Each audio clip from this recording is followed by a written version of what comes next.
শীর্ণকায় চেহারা, পাঁজরগুলি বেরিয়ে এসেছে। দেখেই বোঝা যাচ্ছে অনাহার ক্লিষ্ট শরীর। অশক্ত শরীরে হাতে ধরা একটা বেলচা, তা দিয়ে মাটি খুঁড়ে চলেছেন। দুবার মাটি তুললেন, একটু থামলেন, কিছু বিড়বিড় করে বলে গেলেন, আবার বেলচা দিয়ে মাটি তোলা শুরু করলেন। মাঝে মাঝে হাঁপিয়ে মাটিতে বসে পড়ছেন। একটি সুড়ঙ্গ মেরে কেটে চওড়ায় 3 ফুট, উচ্চতায় 6 ফুট। সেই সুড়ঙ্গেই শীর্ণকায় যুবককে দেখা গেল।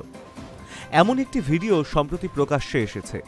বিভিন্ন সূত্রে দাবি করা হচ্ছে ভিডিওটি হামাস প্রকাশ করেছে।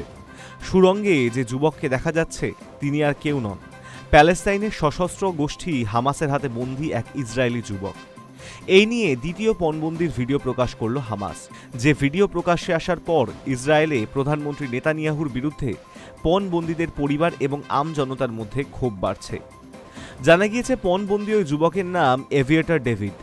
হামাসের বানানো কোনো এক সুড়ঙ্গে তাকে বন্দি করে রাখা হয়েছে। বেলচা দিয়ে মাটি খুঁড়তে খুঁড়তে ডেভিড বলছেন, আমি এখন নিজের কবর খুঁড়ছি। প্রতিদিনই একটু একটু করে দুর্বল হচ্ছি, মনে হচ্ছে এবার কবরেই যেতে হবে। এটাই সেই কবর। সময় পেরিয়ে যাচ্ছে, কবে মুক্তি পাবো জানি না, কবে পরিবারের সঙ্গে ঘুমাতে পারবো জানি না। তারপরই কান্নায় ভেঙে পড়তে দেখা যায় ডেভিডকে। ইসরায়েল অবশ্য বলেছে কিভাবে পণবন্দীদের অনাহারে রাখা হচ্ছে, তাদের পরিস্থিতি কেমন, এই দৃশ্য দেখিয়ে মনস্তাত্ত্বিক যুদ্ধের কৌশল নিচ্ছে হামাস। হামাসের হাতে এখনো 49 জন বন্দী, ডেভিড তাদের মধ্যে একজন। ইসরায়েলের প্রধানমন্ত্রীর দপ্তর জানিয়েছে ডেভিডের পরিবারের সঙ্গে কথা বলেছেন প্রধানমন্ত্রী নেতানিয়াহু।